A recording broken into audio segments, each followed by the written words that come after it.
नमस्कार मेरे प्यारे साथियों, मैं आप सभी का स्वागत करता हूं आपके अपने YouTube channel SSC solutions with Anuj. जैसा कि आप सभी जानते हैं, अब एसएससी सीपीओ का पेपर आने वाला है, तो हम एसएससी सीपीओ की 2023 के जो भी जीके के क्वेश्चंस हैं डेली उनको करेंगे। अभी पिछली वीडियो हमने आर्टिकल से संबंधित की थी, अगर किसी बच्चे ने नहीं देखी है तो वो जाके देख सकता है। उसमें पूरे आर्टिकल्स कॉन्स्टिट्यूशन के हमने कवर कर दिए हैं। हमारी 1 घंटे की वीडियो है, उसको आप जाके देख सकते हैं। और इन सभी वीडियो की आपको PDF मिल जाएगी हमारे Telegram channel SSC solutions with Anuj. चलते हैं अपने पहले क्वेश्चन की तरफ। पहला क्वेश्चन कहता है, planning commission was constituted in India in which year. जो प्लानिंग कमीशन है, जो योजना आयोग है, उसकी स्थापना भारत में कब हुई थी? देखो बच्चों, कई बच्चों को कन्फ्यूजन रहती है कि 1951 में हुई थी, लेकिन जो प्लानिंग कमीशन की स्थापना हुई थी भारत में वो 1950 में हुई थी। देखो बच्चों, याद रखना है, स्थापना हुई थी 1950 में, और जो पहला कमीशन शुरू हुआ था वो 1951 से 1956 में हुआ था। फर्स्ट कमीशन किस पे बेस्ड था? हैरोल्ड डोमर मॉडल पे बेस्ड था। किस पे बेस्ड था? हैरोल्ड डोमर मॉडल पे बेस्ड था। ठीक है, चलिए आपको प्लानिंग कमीशन के बारे में सब कुछ बता देते हैं। सबसे पहले चलते हैं संविधान का प्रारूप समिति। जो ये है वो कि अध्यक्ष कौन थे उसके? डॉक्टर BR अम्बेडकर थे। संविधान को लिपिबद्ध करना, ठीक है। दूसरा आता है हमारा सरदार स्वर्ण सिंह समिति। जो सरदार स्वर्ण सिंह कमेटी थी उसके आधार पे प्लानिंग कमीशन की शुरुआत की गई थी। कब गठन हुआ था? 1950 में हुआ था। संवैधानिक सुधार, मूल कर्तव्यों के समावेश की संस्तुति, ठीक है। स्वर्ण सिंह कमेटी 1976 के सदस्य थे।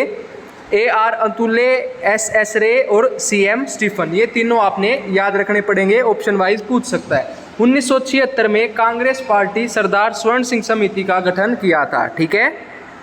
कब किया गया था? 1976 में। किसके द्वारा? कांग्रेस पार्टी के द्वारा सरदार स्वर्ण सिंह समिति का गठन किया गया था। उसके बाद देख लेते बच्चों, राजमंतार समिति, तमिलनाडु सरकार 1969।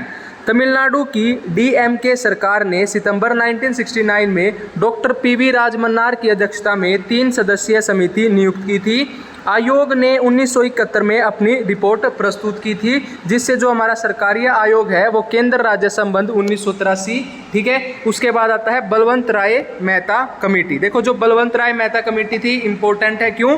क्योंकि इसने गठन किया था पंचायती राज व्यवस्था को मजबूती प्रदान करने के लिए। वर्ष 1956 में बलवंत राय मेहता की अध्यक्षता में किया गया था। इस समिति ने अपनी रिपोर्ट 1957 में प्रस्तुत कर दी थी। समिति की सिफारिशों को 1 अप्रैल 1958 में लागू कर दिया गया था। ये हमारी इंपॉर्टेंट कुछ समितियां थी, जैसे स्वर्ण सिंह कमेटी, बलवंत राय कमेटी, ये आपने ध्यान रखनी है। अगला क्वेश्चन आता है, which of the following pair is incorrect. कहने का मतलब है निम्नलिखित में से कौन सी जोड़ी सही नहीं है। बच्चों देखो, कौन सी जोड़ी सही नहीं है? आपकी जो जोड़ी है 5वीं सही नहीं है। देखो बताता हूँ कैसे। देखो, प्लानिंग कमीशन का गठन हुआ था 1950 में, ठीक है। हर 5 साल में ये क्या होता है? हर 5 साल का प्लानिंग कमीशन क्या है? पंचवर्षीय योजना। पंचवर्षीय योजना मतलब हर 5 साल चलेगी। प्रथम पंचवर्षीय योजना 1951 से 1956, उसके हिसाब से लगा लीजिए। दूसरी, तीसरी, 5वीं हुई थी हमारी 1974 से 1979 तक। 5वीं का आप एक ने इंपॉर्टेंट चीज़ याद रखनी है, जो ये 5वीं पंचवर्षीय योजना थी इसमें PM थी। PM कौन थी? इंदिरा गांधी जी थी। कौन थी? इंदिरा गांधी, ठीक है। PM कौन थी? इंदिरा गांधी। और इन्होंने क्या दिया था? एक नारा दिया था, गरीबी हटाओ। क्या दिया था? गरीबी हटाओ, रिमूव पॉवर्टी, ठीक है। ये नारा कई बार पूछा जाता है कि जो गरीबी हटाओ नारा है वो किस पंचवर्षीय योजना में दिया गया था? तो 5वीं पंचवर्षीय योजना में दिया गया था, जो कब से कब तक थी? 1974 से 1979 तक थी। और ये जो प्लानिंग कमीशन होता है, जो पंचवर्षीय योजना होती है, इसके जो चेयरमैन होते हैं वो कौन होते हैं? PM होते हैं, प्रेजेंट PM। इसको 2015 में रिमूव कर दिया गया और उसमें क्या लेके आया गया? नीति आयोग लेके आया गया, ठीक है। अब देख लेते हैं पंचवर्षीय योजना। देखो बच्चों, पहली पंचवर्षीय योजना थी 1951 से 1956, दूसरी 1956 से 61, तीसरी याद रखनी है 61 से 66, उसके बाद चौथी और 5वीं। ये तो आपकी लगातार चली थी, ठीक है। उसके बाद 2 साल का गैप आया था, प्रवाही योजना 1978 से 1980, उसके बाद फिर कंटिन्यू चली थी। ये आपने याद रखनी है, किसी का भी ईयर आपसे पूछ सकता है, ठीक है। उसके बाद अगला क्वेश्चन आता है, what is the full form of FDI। FDI का पूर्ण रूप क्या है? तो फॉरेन डायरेक्ट इन्वेस्टमेंट FDI का क्या है? पूर्ण रूप है। आपका ऑप्शन नंबर B करेक्ट हो जाएगा। Foreign direct investment. Foreign direct investment FDI की क्या है, फुल फॉर्म है। ये देखो सीपीओ के पेपर में पूछी गई थी 2 जुलाई 2017 की शिफ्ट 1 में, ठीक है। उसके बाद देख लेते हैं एफडीआई के प्रकार। एफडीआई के कौन कौन से प्रकार होते हैं। एक होता है बच्चों ग्रीनफील्ड निवेश, एक होता है आपका पोर्टफोलियो निवेश। ग्रीनफील्ड निवेश क्या होता है, इसके नियम के तहत दूसरे देश में एक नई कंपनी की स्थापना की जा सकती है, ग्रीनफील्ड निवेश, ठीक है। हरा भरा मतलब दूसरे देश में एक नई कंपनी की स्थापना कर दी। पोर्टफोलियो निवेश के अंतर्गत किसी भी विदेशी कंपनी के शेयर खरीदे जाते हैं और फिर उसके स्वामित्व वाले विदेशी कंपनियों का अधिग्रहण भी किया जा सकता है, ठीक है। दोनों चीज़ आपने याद रखनी है। उसके बाद आता है बच्चों हमारा तीसरा क्वेश्चन। तीसरा क्वेश्चन कहता है राज्यसभा का सदस्य बनने के लिए न्यूनतम आयु क्या है। देखो बच्चों मैंने राज्यसभा बहुत अच्छे से समझाया था, दोबारा बता देता हूँ। अगर हम बात करें राज्यसभा की, राजा से याद करो, राजा को क्या कहते हैं, अपर हाउस ऑफ पार्लियामेंट। राजा को क्या कहते हैं, upper house of parliament. Rajya Sabha, राजा की एज कितनी होनी चाहिए, 30 साल होनी चाहिए, ठीक है। इसके अपोजिट चल लेते हैं लोकसभा को लेके, ठीक है। लोगों को क्या कहते हैं, लोअर हाउस। राजा से नीचे होते हैं तो लोअर हाउस हो गया। एज कितनी चाहिए, होनी चाहिए 25 साल। लोगों की एज 25 साल, राजा की एज 30 साल, ठीक है। राजा क्या है, बड़ा है, इसलिए राजा की एज 30 साल और लोगों की एज क्या होगी बच्चों, 25 साल। उसके बाद अगर राज्यसभा की बात करें तो can not be dissolve, can not be dissolve, इसको कभी भी भंग नहीं किया जा सकता, ठीक है। राज्यसभा को कभी भी भंग नहीं किया जा सकता, can not be dissolve. Lok Sabha को भंग किया जा सकता है, ये चीज़ें आपने याद रखनी है। उसके बाद राज्य का आर्टिकल की बात करूं तो राज्यसभा का आर्टिकल होता है आर्टिकल 80। लोकसभा के आर्टिकल की बात करें तो आर्टिकल 81, अनुच्छेद 81 लोकसभा का आर्टिकल होता है और राज्यसभा का आर्टिकल होता है आर्टिकल 80। इसने पूछा है मिनिमम रिक्वायर्ड एज कितनी होनी चाहिए, तो 30 साल। ऑप्शन नंबर बी हमारा करेक्ट आंसर हो जाएगा। दोबारा देख लीजिए, राज्य को अपर हाउस ऑफ पार्लियामेंट कहते हैं और लोकसभा को, लोगों को लोअर हाउस ऑफ पार्लियामेंट कहते हैं। राज्य की एज 30 साल, लोगों की एज 25 साल। इनका 80 आर्टिकल, इसका 81 आर्टिकल, ठीक है। अच्छे से ध्यान रखिएगा। उसके बाद अगला क्वेश्चन आता है भारतीय संविधान। चलो इसके बारे में बताया गया है, एक बार देख लेते हैं। भारतीय संविधान के परिवर्तन के बाद काउंसिल ऑफ स्टेट राज्यसभा का गठन सर्वप्रथम 3 अप्रैल 1992 को किया गया था। आपसे पूछ सकता है कि आज़ादी के बाद राज्यसभा का गठन पहली बार कब किया गया था, 1992 को किया गया था। इसकी पहली बैठक 13 मई 1992 को हुई थी। इसकी अध्यक्षता तत्कालीन उपराष्ट्रपति जो डॉक्टर सर्वपल्ली राधाकृष्णन थे उनके द्वारा की गई थी। 23 अगस्त 1954 को सभापति ने सदन में घोषणा की कि काउंसिल ऑफ स्टेट्स को अब राज्यसभा के नाम से जाना जाएगा। देखो आज़ादी से पहले इसको काउंसिल ऑफ स्टेट्स के नाम से जाना जाता था। 1992 में इसका गठन हुआ और 1954 में क्या कर दिया गया, काउंसिल ऑफ स्टेट्स को राज्यसभा के नाम से जाना गया, ठीक है। उसके बाद आता है बच्चों अगला क्वेश्चन, कहता है किस स्थिति में मजदूरी और कीमतें एक दूसरे का बहुत तीव्र गति से पीछा करती हैं। क्या चीज़, wages and prices chase each other at very quick speed, तो वो आ जाएगा आपका डिसइन्फ्लेशन अवस्फीति में, ठीक है। Option number A. उसके बाद अगला क्वेश्चन आता है 5वीं पंचवर्षीय योजना का मुख्य उद्देश्य क्या था। देखो बच्चों मैंने बताया था 5वीं पंचवर्षीय योजना 1974 से 1979। पीएम कौन थी, इंदिरा गांधी जी थी। कि पीएम कौन थी, इंदिरा गांधी थी। उसका क्या था, मेन उद्देश्य था गरीबी दूर करना और आत्मनिर्भरता की उपलब्धि, removal of property and achievement of self reliance. इसमें नारा दिया गया था गरीबी हटाओ, ठीक है। ये हमने देख लिया है। समावेशी विकास, जो समावेशी विकास है वो 7वीं पंचवर्षीय योजना का मुख्य उद्देश्य था और तेज, अधिक समावेशी और टिकाऊ विकास 12वीं पंचवर्षीय योजना का मुख्य उद्देश्य था। आपने ये दोनों चीज़ें भी याद रखनी है कि 7वीं पंचवर्षीय योजना का मुख्य उद्देश्य क्या था, 12वीं पंचवर्षीय योजना का मुख्य उद्देश्य क्या था और 5वीं पंचवर्षीय योजना का मुख्य उद्देश्य क्या था, ठीक है। उसके बाद अगला क्वेश्चन आता है निम्नलिखित में से कौन भारत के राष्ट्रपति द्वारा बुलाई गई दोनों सदनों की संयुक्त बैठक की अध्यक्षता करेगा। देखो बच्चों आपने याद रखना है joint sitting of parliament, both houses of parliament joint sitting. देखो जॉइंट सिटिंग को बुलाता कौन है, बुलाता है प्रेसिडेंट। बुलाता कौन है, प्रेसिडेंट बुलाता है। लेकिन अध्यक्षता कौन करता है, स्पीकर ऑफ लोकसभा करता है। ऑप्शन नंबर बी आपका करेक्ट हो जाएगा। Joint sitting of both houses of summon by the president of India. बुलाई किसके द्वारा जाएंगी, प्रेसिडेंट के द्वारा। और उसकी चेयरमैन या उसकी अध्यक्षता कौन करेगा, लोकसभा का अध्यक्ष, स्पीकर ऑफ लोकसभा, ठीक है। उसके बाद अगला क्वेश्चन आता है, who among the following invented the chronometer. Chronometer की खोज किसने की थी? तो जॉन हैरिसन ने की थी। हैरिसन ने क्या किया था? क्रोनोमीटर की खोज की थी। ठीक है, उसके बाद अगला क्वेश्चन आता है हमारा, देखो ये देख लेते हैं, विकास का सिद्धांत। विकास का सिद्धांत किसने दिया था? चार्ल्स डार्विन ने दिया था। आनुवंशिकता के नियम ग्रेगर जॉन मेंडल ने दिए थे। जेनेटिक कोड और कृत्रिम जीन हरगोबिंद खुराना। रेडियो और वॉयलेट टेलीग्राफी जो है जी मार्कोनी। पीरियोडिक टेबल किसने दी थी? मेंडलीव ने दी थी। मेन क्वेश्चन तो यही पूछा जाता है कि मॉडर्न पीरियोडिक टेबल मेंडलीव के द्वारा दी गई थी। परमाणु का सिद्धांत जॉन डोल्टन। ठीक है, atomic John Dalton. Electron J Thomson. Proton doctor Rutherford. Radium की खोज की थी मैडम क्यूरी और प्यूरो क्यूरी ने। न्यूट्रॉन की खोज की थी जेम्स चैडविक ने। यूरेनियम का विखंडन मतलब परमाणु बम, एटम बम ओटो हॉर्न। और विद्युत विच्छेदन के नियम माइकल फैराडे। ये आपने याद रखने हैं, चाहे आप इसका स्क्रीनशॉट लेके भी रख सकते हैं, इसको डेली रिवाइज करोगे तो याद हो जाएगा। ठीक है, उसके बाद देखते हैं अगला क्वेश्चन। अगला क्वेश्चन कहता है, ईश्वर जिसने हमें जीवन दिया उसी समय हमें स्वतंत्रता भी दी, किसने कहा था? ईश्वर जिसने हमें जीवन दिया उसी समय उसने हमें स्वतंत्रता भी दी, ये कहा था जेफरसन ने कहा था। किसने कहा था? ऑप्शन नंबर सी आपका करेक्ट आंसर हो जाएगा, जेफरसन ने कहा था। ठीक है, कौन थे जेफरसन? उनके बारे में पढ़ लेते हैं। वह संयुक्त राज्य अमेरिका के संस्थापक पिता में से एक थे। वह अमेरिका के तीसरे राष्ट्रपति थे। उन्होंने स्वतंत्रता की घोषणा भी लिखी थी।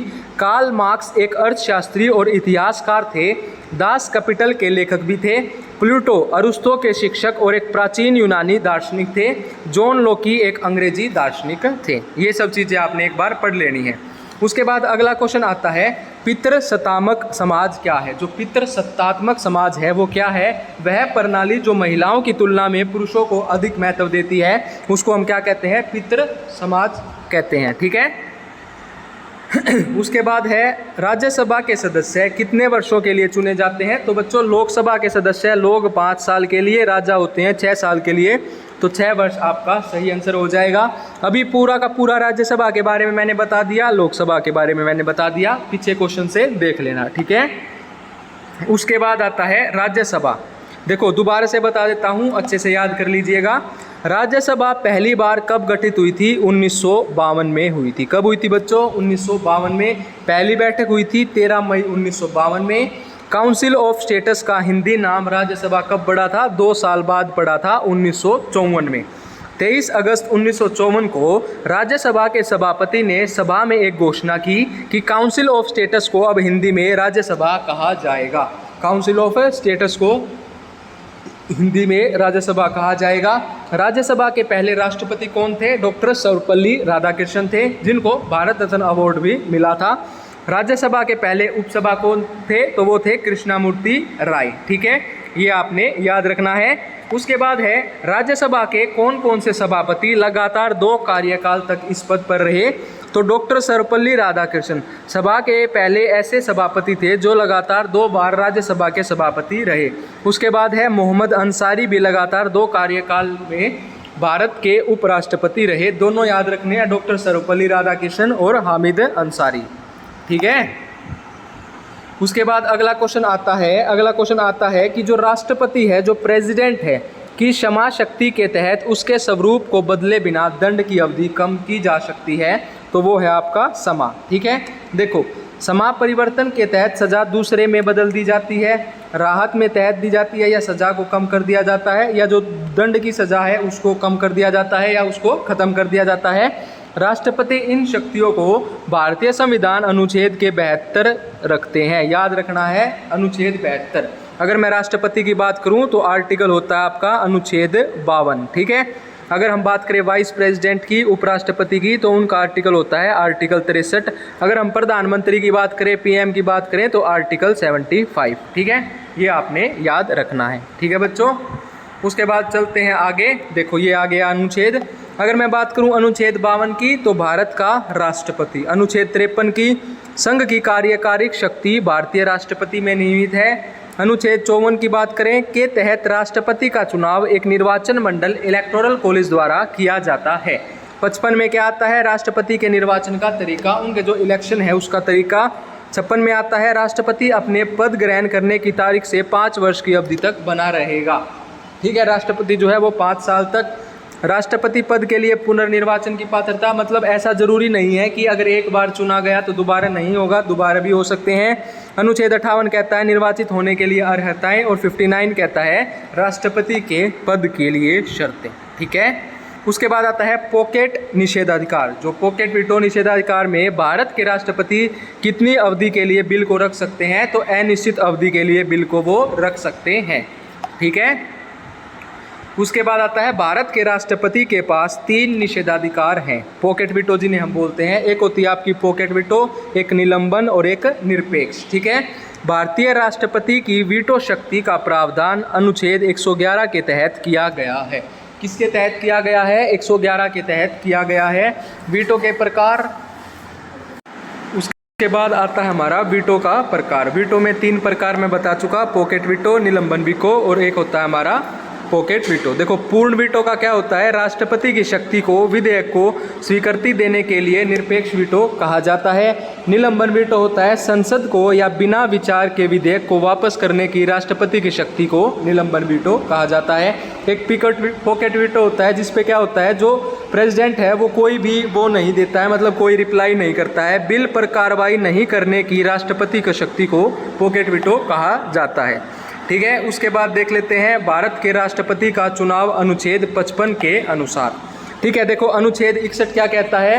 61 कहता है राष्ट्रपति के महाअभियोग से संबंधित, मतलब 61 में आता है आपका इम्पीचमेंट प्रोसेस। 61 में क्या आता है? 61 में आता है इम्पीचमेंट प्रोसेस। संविधान का 72वां अनुच्छेद राष्ट्रपति को न्यायिक शक्तियां देता है। अनुच्छेद 60 कहता है राष्ट्रपति द्वारा शपथ या प्रतिज्ञान। अनुच्छेद 62 कहता है राष्ट्रपति कार्यकाल की रिक्ति को भरने के लिए चुनाव का आयोजन। अगर मान लीजिए राष्ट्रपति की डेथ हो जाती है या वो अपना कार्यकाल छोड़ देते हैं तो 6 महीने तक के अंदर अंदर हमने दोबारा इलेक्शन करवाना पड़ेगा, वो राष्ट्रपति का चुनाव करना पड़ेगा। और इसके टाइम पर जब तक वाइस प्रेसिडेंट जो है वो इनकी जगह ले लेंगे। अनुच्छेद 65 कहता है उपराष्ट्रपति का राष्ट्रपति के रूप में कार्य करने या राष्ट्रपति के कार्यों का निर्वाचन करने की शक्ति। कहने का मतलब ये है, जब राष्ट्रपति है, जो प्रेसिडेंट है, अगर वो जो हमारा प्रेसिडेंट है अगर वो रिज़ाइन करना चाहेगा तो वो वाइस प्रेसिडेंट को देगा, और वाइस प्रेसिडेंट रिज़ाइन करके किसको देगा? वो प्रेसिडेंट को देगा। राष्ट्रपति का पद कितनी अवधि के लिए रिक्त रह सकता है? जो राष्ट्रपति का पद है वो 6 महीने के लिए खाली रह सकता है, 6 महीने के बाद दोबारा प्रेसिडेंट बनाना पड़ेगा। ठीक है, उसके बाद अगला क्वेश्चन आता है, भारत के किस संवैधानिक संशोधन अधिनियम में मतदान की आयु को 21 वर्ष से घटाकर 18 वर्ष कर दी गई थी? ये किसने की थी? राजीव गांधी ने की थी। किसने की थी? राजीव गांधी ने की थी। ठीक है, कब की थी? ये जो 61वां संविधान संशोधन अधिनियम हुआ था उसमें की गई थी। देख लेते हैं उसके बारे में। देखो, भारतीय संविधान के 42वें संशोधन अधिनियम 1976 को मिनी संविधान के रूप में भी जाना जाता है। इसने संविधान में बड़े बदलाव किए थे, 3 वर्ड ऐड किए थे, सोशलिस्ट। ठीक है, कौन से किए थे बच्चों? सोशलिस्ट, सेक्युलर और इंटीग्रिटी। ये तीनों वर्ड याद रखने हैं, बार बार पेपर में पूछे जाते हैं। इंटीग्रिटी, इन तीनों वर्ड्स को ऐड किया गया था। इसको मिनी कॉन्स्टिट्यूशन भी कहते हैं। और भारत का जो संविधान है उसमें 83वां संविधान हुआ था 2000 में। ठीक है, उसके बाद है किस वर्ष में ईस्ट इंडिया कंपनी का काम बंद कर दिया गया और भारत को पूरी तरह से ब्रिटिश सरकार के अधिकृत कर दिया गया? तो 1858 में कर दिया गया। अब देख लेते हैं वर्ष 1858 का। तो वर्ष 1858 में जो ईस्ट इंडिया कंपनी है उसने काम करना बंद कर चुकी थी और भारत पूरी तरह से ब्रिटिश सरकार के अधिकृत हो गया था। जो भारत सरकार अधिनियम आया था, गवर्नमेंट एक्ट आया था 1858 में, को ब्रिटेन की संसद में 2 अगस्त 1858 को पारित किया गया था। ब्रिटिश ईस्ट इंडिया की कंपनी की स्थापना 31 दिसंबर 1600 ईस्वी में हुई थी। ब्रिटिश राज जो है वो कब से कब तक रहा? 1858 से लेके 1947 के बीच रहा था। उसके बाद है किस स्थान पर हड़प्पा काल के रथ की एक मूर्ति पाई गई थी? तो वो पाई गई थी दैमाबाद। किस स्थान पे पाई गई थी? दैमाबाद। दैमाबाद कहाँ पे है बच्चों? दैमाबाद है हमारा महाराष्ट्र में। महाराष्ट्र के दैमाबाद में हड़प्पा काल के रथ की एक मूर्ति पाई गई थी। दैमाबाद एक पुरातात्विक स्थल है जिसे 1958 में खोजा गया था। ठीक है। उसके बाद आता है डैश की खेती का विरोध करने के लिए चंपारण में पहला सत्याग्रह हुआ। कहने का मतलब है 1917 में क्या हुआ था, चंपारण सत्याग्रह हुआ था। किसके द्वारा किया गया था, महात्मा गांधी जी के द्वारा किया गया था। और नील की खेती की जो विरोध है उसका किया था, नील की खेती का विरोध किया था। अगर हम बात करें इसके बारे में, महात्मा गांधी के नेतृत्व में बिहार के चंपारण जिले में सन 1917 को एक आंदोलन हुआ। इसे चंपारण सत्याग्रह के नाम से भी जाना जाता है। गांधी जी के नेतृत्व में भारत में किया गया पहला सत्याग्रह था चंपारण सत्याग्रह, और नील की खेती का विरोध करने के लिए इसको किया गया था। उसके बाद अगला क्वेश्चन आता है विक्रमशिला विश्वविद्यालय के संस्थापक कौन थे। अगर आपसे पूछा जाए विक्रमशिला यूनिवर्सिटी की स्थापना किसने की थी, तो धर्मपाल ने की थी। किसने की थी, ऑप्शन नंबर सी आपका करेक्ट आंसर हो जाएगा, धर्मपाल। धर्मपाल की शासन अवधि थी 770 से 1810। पहले ये क्या है, पोल राजवंश के शासक थे। ठीक है। उसके बाद देख लेते हैं पोल वंश। तो पोल वंश के संस्थापक कौन थे, गोपाल थे। के बाद उसका पुत्र धर्मपाल ने सिंहासन पर बैठा। धर्मपाल ने 40 वर्षों तक शासन किया और उत्तरापत स्वामिनी की उपाधि भी उन्होंने धारण की थी। आपने बस इतना याद रखना है कि विक्रमशिला यूनिवर्सिटी की स्थापना किसने की थी, धर्मपाल ने की थी। ठीक है। उसके बाद आता है जब भारत को स्वतंत्रता मिली तो इंग्लैंड के प्रधानमंत्री कौन थे, वो थे क्लेमेंट एटली। कौन थे, ऑप्शन नंबर डी। देखो जब भारत को स्वतंत्रता मिली, कहने का मतलब है 1947 में इंग्लैंड के प्रधानमंत्री कौन थे, क्लेमेंट एटली जो है वो प्रधानमंत्री थे। अगर हम बात करें विलियम बेंटिक की, तो भारत के गवर्नर जनरल 1828 से 1835 तक। वॉरेन हेस्टिंग भारत के प्रथम गवर्नर जनरल। उसके बाद है मार्गरेट थैचर ब्रिटेन के प्रधानमंत्री, और क्लेमेंट एटली इंग्लैंड के प्रधानमंत्री थे। ठीक है, ये आपने याद रखना है। उसके बाद है निम्नलिखित का मिलान कीजिए। एक तरफ आपके पर्वत दिए गए हैं, एक तरफ महाद्वीप दिए गया है। अगर मैं बात करूं माउंट एटेना की, तो वो कहाँ पे है, यूरोप में। अगर हम बात करें माउंट केटू, तो ये सभी को पता है, केटू एशिया। और अब माउंट किजिलमारो की बात करें तो वो हमारा कहाँ पे है, अफ्रीका में है। तो ऑप्शन नंबर ये हमारा सही हो जाएगा। पहले का सी, दूसरे का ए, तीसरे का बी, ऑप्शन नंबर थर्ड हमारा सही आंसर हो जाएगा। ठीक है। उसके बाद आता है पर्वत। पर्वत देख लीजिए एक बार फिर से, माउंट एटना यूरोप में, माउंट केटू एशिया में, और माउंट किलिमंजारो अफ्रीका में है। माउंट एटना एक सक्रिय ज्वालामुखी और यूरोप का सर्वोच्च सक्रिय ज्वालामुखी है।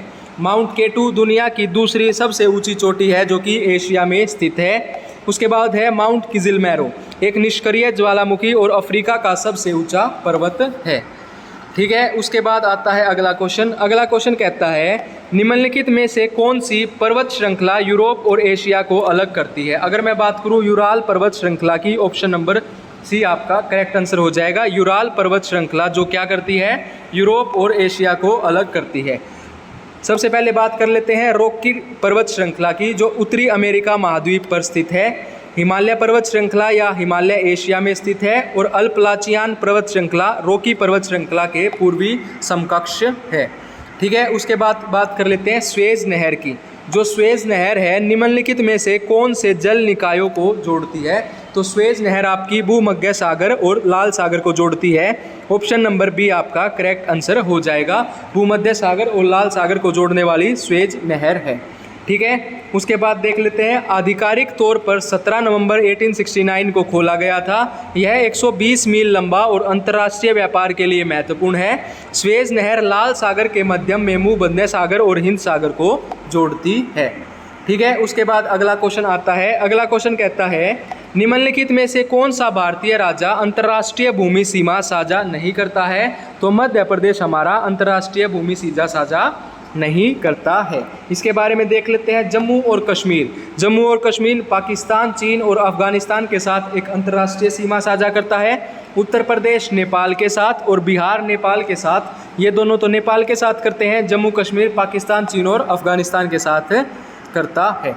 हमारे देश भारत मतलब वही है, बचपन में MBA किया। भूटान, बांग्लादेश, चाइना, अफगानिस्तान, म्यांमार, नेपाल, पाकिस्तान सहित 7 देशों के साथ भूमि साझा करता है। श्रीलंका और मालदीव इंडोनेशिया के साथ समुद्री सीमा साझा करता है। ठीक है। ये लैंड बाउंड्रीज है, ये वाटर बाउंड्रीज है। ठीक है। उसके बाद अगला क्वेश्चन आता है निम्नलिखित में से किस शहर में दुनिया का सबसे दूसरा लंबा समुद्र तट स्थित है। तो वो चेन्नई में स्थित है। अगर मैं बात करूँ चेन्नई में, तो ऑल इंडिया चेस फेडरेशन का हेडक्वार्टर कहाँ पे है? चेन्नई में। All India chess federation, important question है, पूछा जाता है कि जो ऑल इंडिया चेस फेडरेशन है उसका हेडक्वार्टर कहाँ पे है? वो भी हमारा चेन्नई में स्थित है। ठीक है। उसके बाद दुनिया का दूसरा सबसे लंबा समुद्र तट चेन्नई तमिलनाडु में स्थित है। चेन्नई का मरीना बीच दुनिया में दूसरा और भारत में सबसे लंबा समुद्र तट है। यह 13 किलोमीटर लंबा है। कितना किलोमीटर लंबा है? 13 किलोमीटर लंबा है। ठीक है। उसके बाद आते हैं अपने अगले क्वेश्चन की तरफ। अगला क्वेश्चन कहता है निम्नलिखित में से कौन मानव शरीर के विभिन्न हिस्सों में दिल में ऑक्सीजन रहित रक्त वापस लाता है? तो जो हमारी नस होती हैं, जो नर्व्स होती है, वो क्या करती हैं? मानव शरीर में विभिन्न हिस्सों से दिल में ऑक्सीजन रहित रक्त वापस लाता है। ठीक है। देखो, सबसे पहले आता है आपका फिफ्थिया नस, फेफड़ों से बाएं आलिंद में ऑक्सीजन युक्त रक्त ले जाती हैं।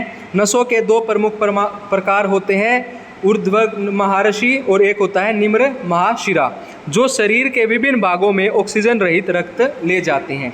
धमनियाँ ऑक्सीजन को हृदय से शरीर के विभिन्न भागों और ऊतकों तक ले जाती हैं। नसें शरीर के एक हिस्से से दूसरे हिस्से तक संदेश और सिग्नल ले जाती हैं। और फेफड़े जो हैं वो श्वसन की प्रक्रिया में मदद करता है।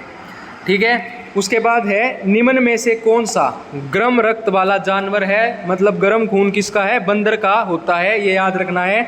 गर्म रक्त वाला जानवर कौन सा है? बंदर है। ठीक है। उसके बाद देख लेते हैं गर्म रक्त वाले जानवर और ठंडे रक्त वाले जानवर। गर्म वाला बंदर, बानर, बिल्ली और चूहे। ठीक है। ये छोटे छोटे क्या हैं? गर्म रक्त वाले। कछुआ, सांप, मछली, मेंढक, ये सारे हमारे ठंडे रक्त वाले होते हैं। गर्म रक्त वाले जानवर वे हैं जो अपने शरीर को गर्म बना सकते हैं। गर्म रक्त का मतलब क्या है? जो अपने शरीर को गर्म बना सकते हैं, वो गर्म रक्त वाले जानवर हैं। और पक्षी और स्तनधारी गर्म रक्त वाले होते हैं, जितने भी पक्षी हैं या जो स्तनधारी होते हैं। और ठंडे रक्त वाले जानवर वे होते हैं जिनके शरीर का तापमान बाहर के तापमान पर निर्भर करता है। जैसे आपका मछली, सरीसृप, उभयचर सभी ठंडे खून वाले हैं, सांप, मछली, मेंढक। ठीक है। उसके बाद है पित्त कहाँ जमा होता है? तो पित्ताशय में जमा होता है। पित्त कहाँ जमा होता है? पित्ताशय में जमा होता है। ठीक है। उसके बाद आता है यह यकृत द्वारा उत्पादित होता है और पित्त नली के माध्यम से पित्ताशय में पहुंचाया जाता है। यह फैटी एसिड को तोड़ने और भोजन के पाचन में मदद करता है। यकृत पाचन तंत्र से आने वाले रक्त को फिल्टर करता है और मूत्र के रूप में शरीर से अपशिष्ट को पारित करते हुए गुर्दे की मदद करता है। प्लीहा एक अंग द्रव है जो रक्त के लिए एक फिल्टर के रूप में कार्य करता है। ठीक है। उसके बाद आता है निम्नलिखित में से कौन संयोजी ऊतक नहीं है? तो हृदय की पेशियां जो है वो क्या है? संयोजिक ऊतक नहीं है। ठीक है। ऑप्शन नंबर सी आपका करेक्ट आंसर हो जाएगा।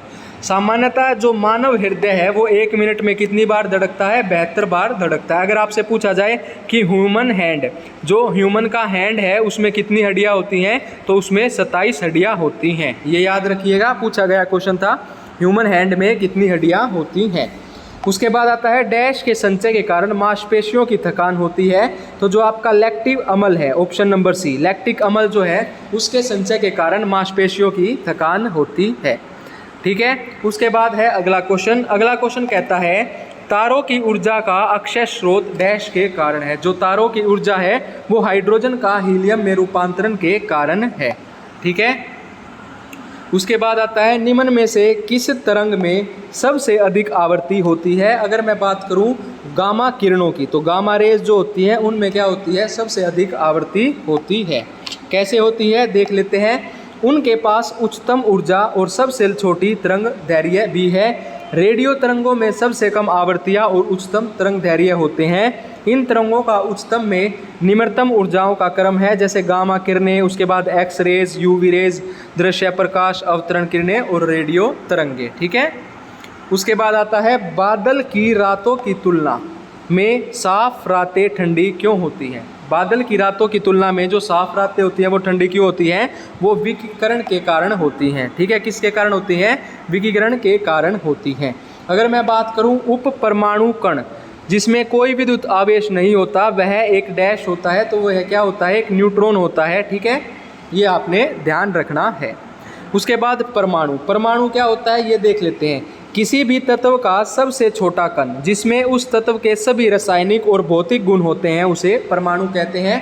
परमाणु के 3 उप परमाणु होते हैं, इलेक्ट्रॉन, प्रोटॉन और न्यूट्रॉन। ठीक है, कौन कौन से? इलेक्ट्रॉन, प्रोटॉन और न्यूट्रॉन। अगर मैं बात करूं इलेक्ट्रॉन की, तो इलेक्ट्रॉन की खोज किसने की थी? वो की थी जे थॉमसन ने 1897 में। याद रखना है पहला क्वेश्चन, इलेक्ट्रॉन का आविष्कार या इलेक्ट्रॉन की खोज किसने की? जे थॉमसन ने की। यह परमाणु में नाभिक के चारों ओर चक्कर लगाता है। इसका द्रव्यमान सबसे छोटे परमाणु हाइड्रोजन से भी 4 गुना कम होता है। परंपरागत रूप से इसके आवेश की ऋणात्मक माना जाता है। इलेक्ट्रॉन का प्रतिकण पॉजिट्रॉन कहलाता है।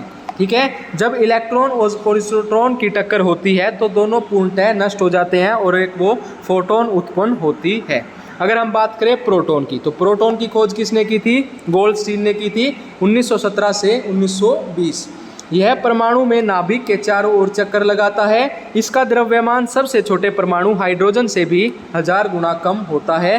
परंपरागत रूप से इसके आवेश को ऋणात्मक माना जाता है और इलेक्ट्रॉन का प्रतिकण पॉजिट्रॉन कहलाता है। जब इलेक्ट्रॉन और पॉजिट्रॉन की टक्कर होती है तो दोनों नष्ट हो जाते हैं और एवं 2 प्रोटॉन का उत्पन्न करते हैं। ठीक है, उसके बाद लास्ट आता है हमारा न्यूट्रॉन। न्यूट्रॉन की बात करूँ तो जेम्स चैडविक ने 1932 में इसकी स्थापना की थी।